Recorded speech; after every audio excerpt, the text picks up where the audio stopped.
Viva Voz, com Vera Magalhães.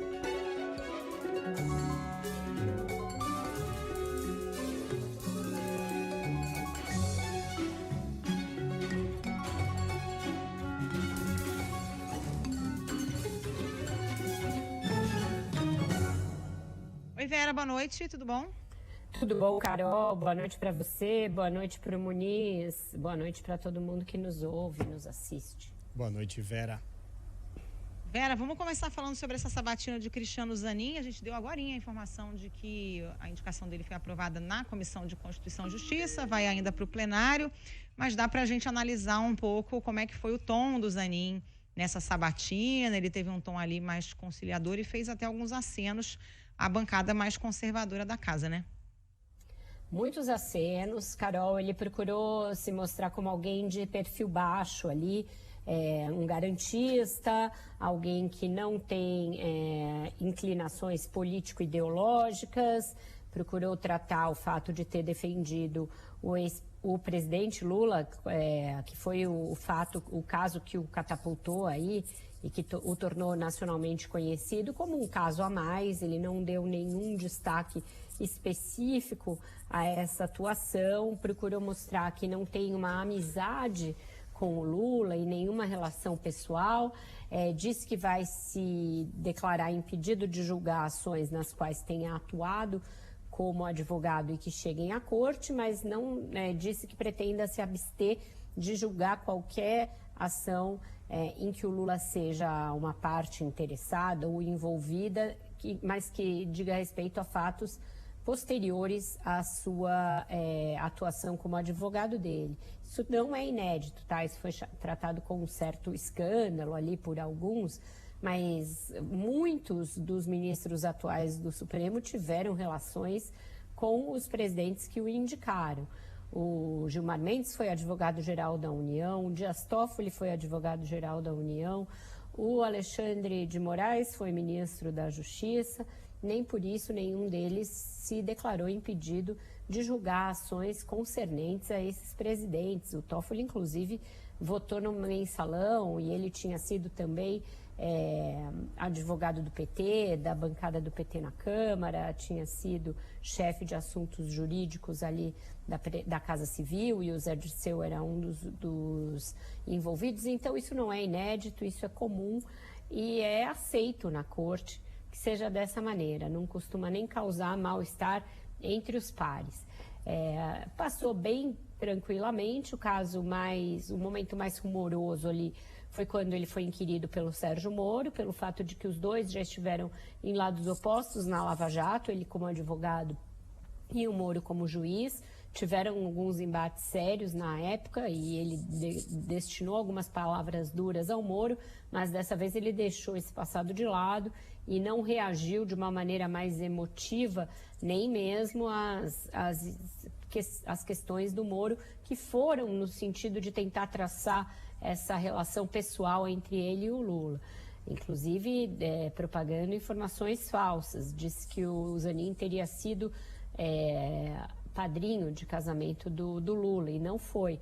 Então ficou fácil para ele dizer, olha, essa informação não procede, eu não fui padrinho de casamento dele, e deixar a coisa seguir sem entrar num embate pessoal com o Lula, com o Moro. Pareceu alguém muito ensaiado, estudou, fazendo referência aos artigos da Constituição de uma maneira muito escorreita. Ele não é um constitucionalista, mas isso é a função primordial do Supremo Tribunal Federal, ser constitucionalista e julgar a constitucionalidade das matérias.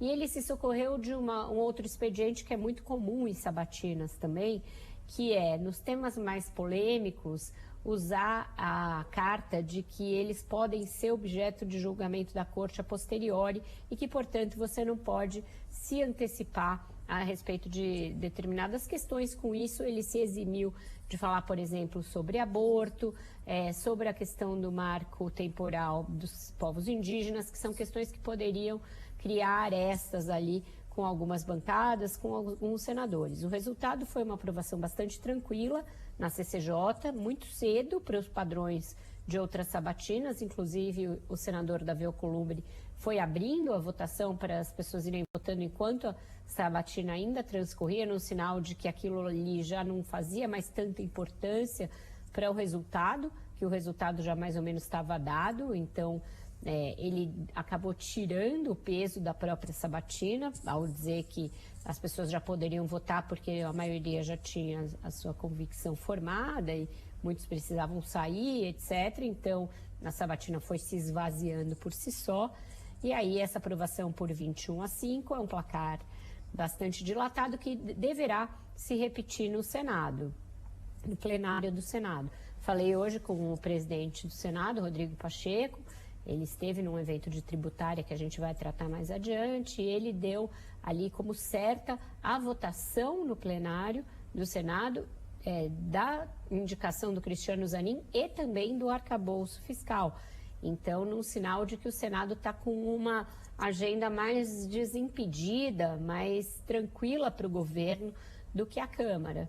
Duas votações muito importantes, as duas com peso político, a do arcabouço com um peso econômico bem grande, e elas vão ocorrer provavelmente no mesmo dia, num sinal de que o governo não passa no Senado o mesmo perrengue que enfrenta na Câmara.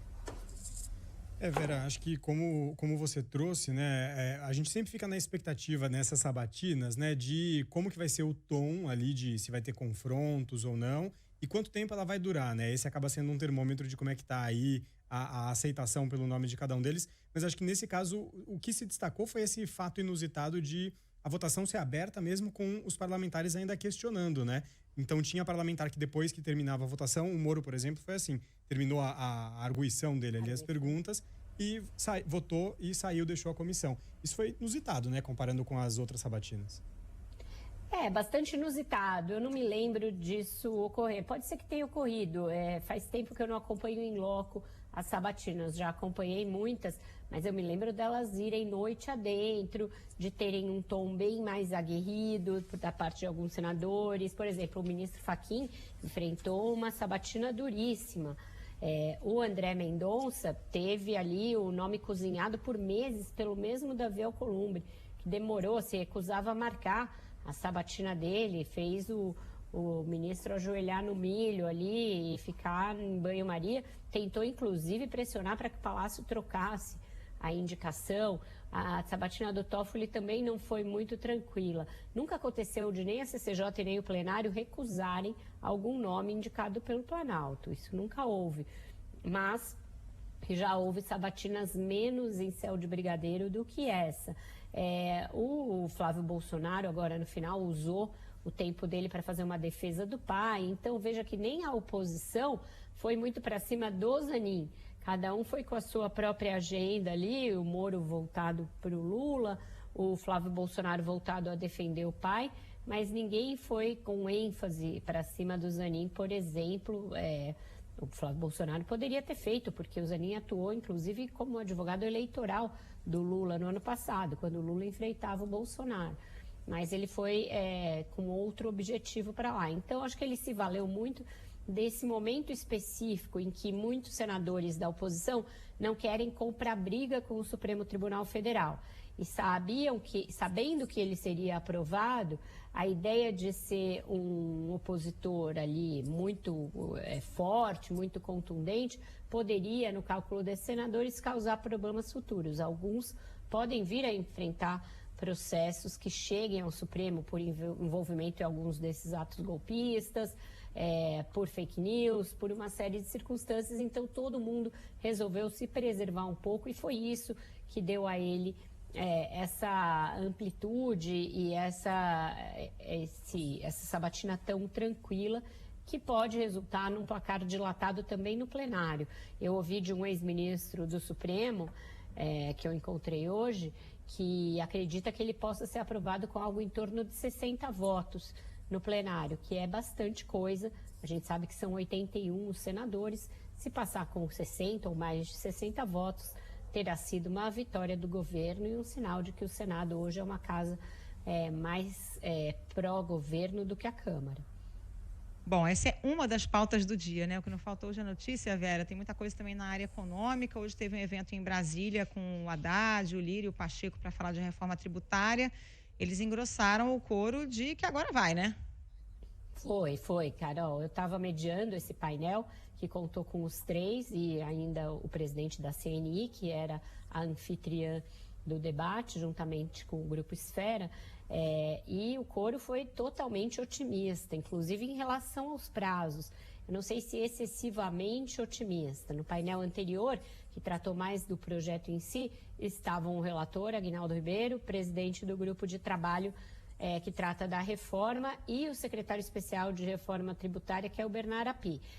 E nos dois painéis o clima era esse mesmo, que a hora chegou, que está tudo muito pronto para se votar a reforma tributária. Qual é o cronograma de desenvolvimento regional que vai ser criado para substituir os incentivos fiscais que hoje são dados estado por estado e que provocam a chamada guerra fiscal? Como se dará o cashback das pessoas de baixa renda que terão direito a ressarcimento do IVA em alguns produtos, e que produtos serão esses que estarão ali passíveis de gerar um cashback?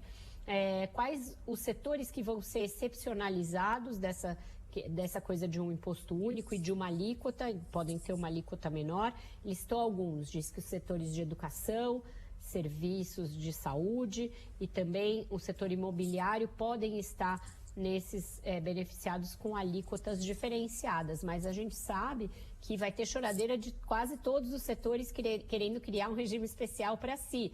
E isso pode ser a diferença entre se aprovar uma reforma e ela encruar, ficar ali encalacrada na Câmara de novo. Então, acho que tem que ter muito cuidado nessa reta final com essa sintonia fina e esses ajustes, porque a gente já viu reformas avançarem no passado e aí ter um ponto de discórdia que faz tudo parar. O próprio Lira, que é muito experiente, muito arguto para ler as bancadas, ele falou, olha, não adianta, se não tiver uma atenção muito clara ao agronegócio, não mostrar quanto eles vão pagar, a gente tem uma bancada de mais de 300 deputados ligados de alguma maneira ao agro. Aí não vai andar, aí não vai passar, esquece. E o Haddad também demonstrou ter essa percepção ao dizer, olha, se for uma reforma muito radical e que mude muita coisa, que seja muito restritiva, ela não passa. Assim como o arcabouço, se fosse muito radical, também não passaria.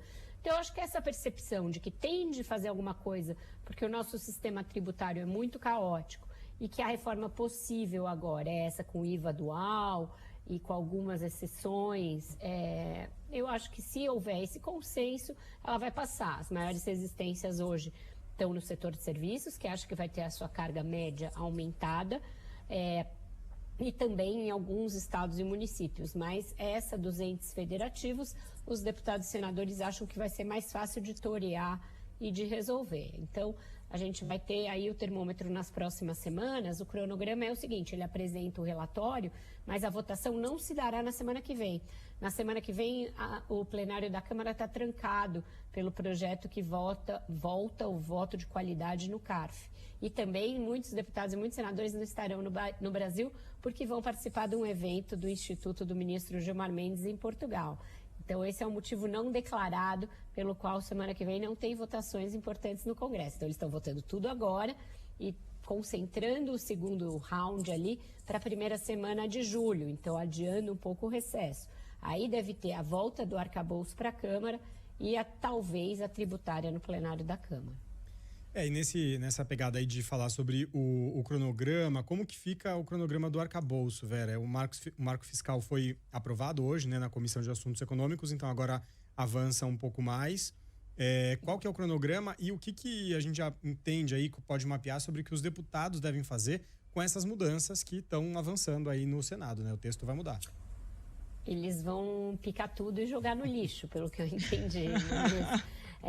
Porque o deputado Cláudio Cajado, que foi o relator na Câmara, que vai ser o relator também no repique da proposta, quando ela voltar, ele disse textualmente hoje de manhã para mim, no café antes desse evento da tributária, que ele vai voltar tudo o que era, que ele não vai acatar nada do que o senador Omar Aziz alterou. Então, é um sistema complexo em que o Senado realmente tem pouco peso e pouca chance de alterar as propostas, porque aí ele é uma casa revisora, mas a Câmara faz a revisão da revisão.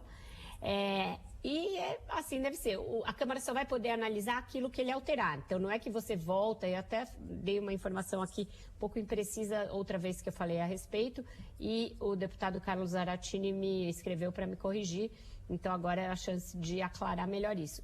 Voltando para a Câmara, eles não podem fazer um escrutínio de novo sobre o projeto inteiro, mas só sobre aqueles pontos que o Senado alterou. E aí, a tendência é voltar tudo ao que era, a não ser que o governo ou outros agentes tenham o poder de convencer o relator e convencer a maioria da Câmara de que o Fundeb deve ficar fora da regra do teto e também o Fundo Constitucional do Distrito Federal, que são as duas principais alterações que foram feitas pelo senador Omar Aziz no relatório dele. Vera, mudando de assunto, amanhã começa o julgamento da inelegibilidade do ex-presidente Jair Bolsonaro no TSE. Todo mundo no entorno, o pessoal do PL dizendo para ele ficar quieto, submergir, não fazer marola enquanto não começar esse julgamento. O que o Bolsonaro faz? Vai no Senado e dá uma entrevista coletiva falando justamente sobre isso, né? Ele não se aguenta.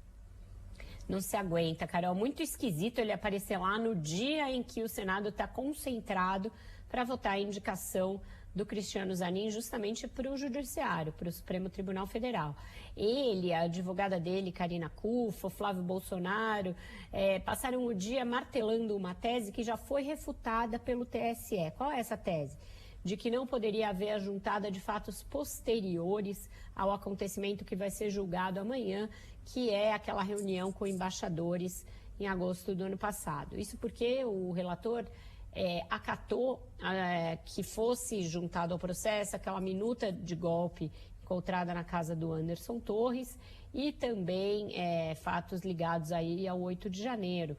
Mas ele o fez para mostrar que aquele ato do Bolsonaro, ao chamar os embaixadores e descredibilizar o sistema de votação, surtiu efeitos, teve consequências.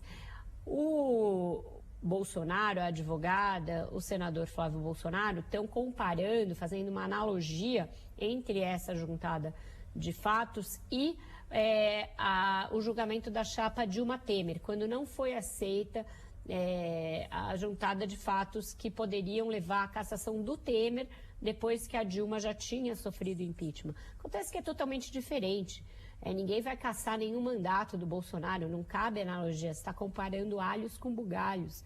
Nesse caso, você está julgando inelegibilidade por outras questões que são diferentes da cassação de um mandato de uma chapa eleita. Então, para você cassar um mandato de uma chapa eleita, os fatos têm que ser ligados àquela eleição que resultou na chapa ali.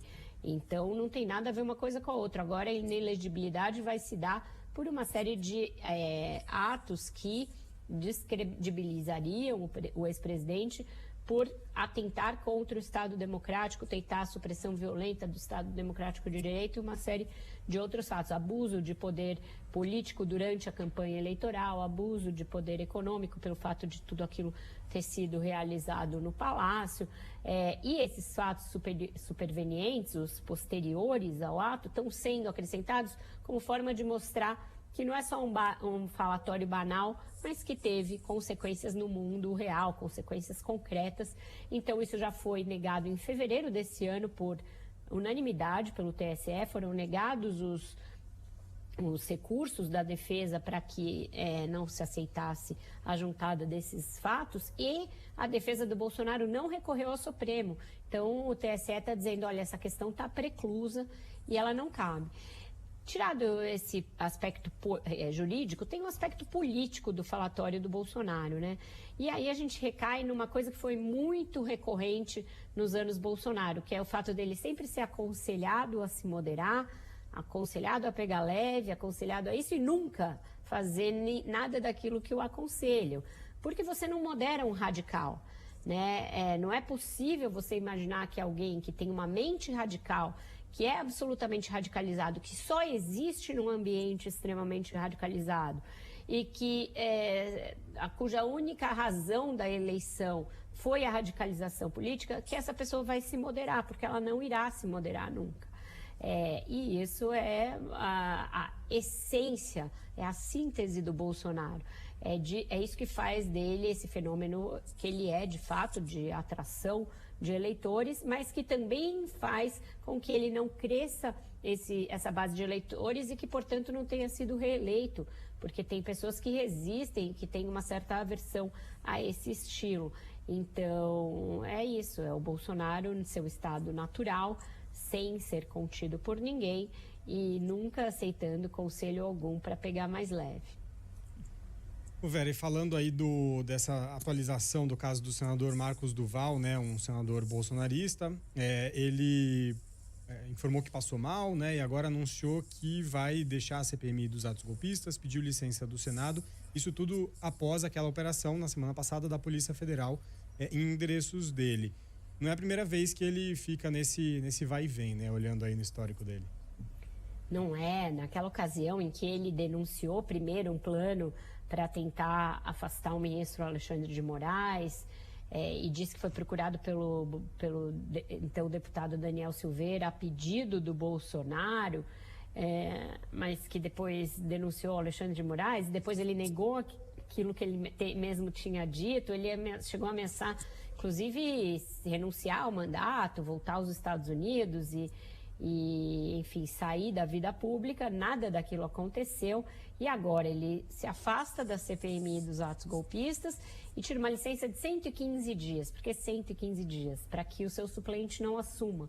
Se fosse de 120 dias, o suplente teria de assumir pelo regimento interno do Senado. Então é mais uma dessas mise-en-scènes que o senador faz. Vai ser substituído na CPMI por outro integrante da tropa de choque bolsonarista lá na outra CPI da Covid, o seu xará Marcos Rogério, e sai um pouquinho de cena no momento em que ele está muito visado. Teve uma busca e apreensão nos endereços dele na semana passada, está sendo investigado por ligação também com outros participantes aí de tentativas golpistas. Então ele tira um pouco o time de campo no momento em que as coisas não vão bem para ele. Não é inédito. Chega uma informação agora aqui, já que a gente está falando de Senado, que o senador Alessandro Vieira, outro que foi expoente ali da CPI da Covid, está trocando o PSDB, a federação, né, lá do PSDB e do Cidadania, pelo MDB. Então, é uma nova troca de partido. Ele já mudou de partido muitas vezes desde que foi eleito, mas agora então engrossa a bancada do MDB, um partido que é do governo. Ele se coloca como independente em relação ao governo Lula, apesar de ter declarado voto no Lula na eleição, mas não tem sido muito... Ele tem feito críticas pontuais ao governo, mas agora entra no partido da senadora, da ministra Simone Tebet, que esteve lá para recepcioná-lo, etc. E tem lá fotos dele com ela, com o Renan, mais um senador para o MDB.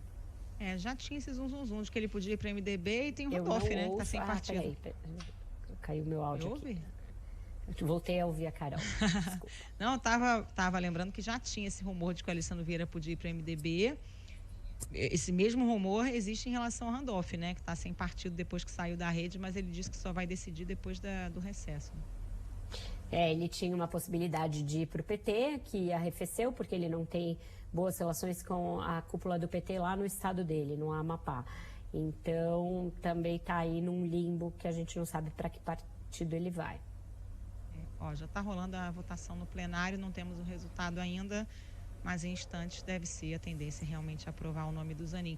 E só para concluir, Vera, que esse episódio do Bolsonaro, às vezes eu fico pensando, no entorno dele manda ele ficar quieto e tal, mas assim, já está meio que precificado de que ele vai ficar inelegível, né? Pode não ser agora, pode ter vista, mas em algum momento vai. Eu acho que ele já está contando com isso, e não é exatamente como se o Bolsonaro tivesse um projeto político, né? O PL está preocupado em eleger prefeito, em formar bancada, o Bolsonaro está preocupado com ele, com os filhos dele, não tem muito essa vontade de formar bancada, eleger prefeitos, nunca foi muito da natureza do Bolsonaro, né? Não foi, mas ele acabou tendo muito sucesso nisso, né? Elegeu bancadas grandes em 18, em 22, elegeu governadores que mal eram conhecidos e que só se elegeram porque foram se venderam como candidatos do Bolsonaro, e isso foi verdade no caso do Witzel, no caso do Zema, no caso do próprio Tarcísio aqui em São Paulo, que era um técnico, nunca tinha sido político, e que o Bolsonaro pôs a mão na cabeça dele e ele decidiu que seria candidato ao governo. Então, dessa maneira meio caótica, a gente não pode negar que exista um bolsonarismo como um movimento. Mas eu acho que a partir do momento que ele se tornar inelegível, que deverá acontecer, mesmo essas pessoas e mesmo esses partidos que cresceram ou que se elegeram aí na esteira do Bolsonaro, não vão achar de todo ruim, porque será possível partir do fato de que a direita no Brasil de fato saiu do armário, e aí apresentar candidatos menos imprevisíveis, menos arestosos, menos radicais, e que façam essa direita se sentir mais confortável de se assumir como tal.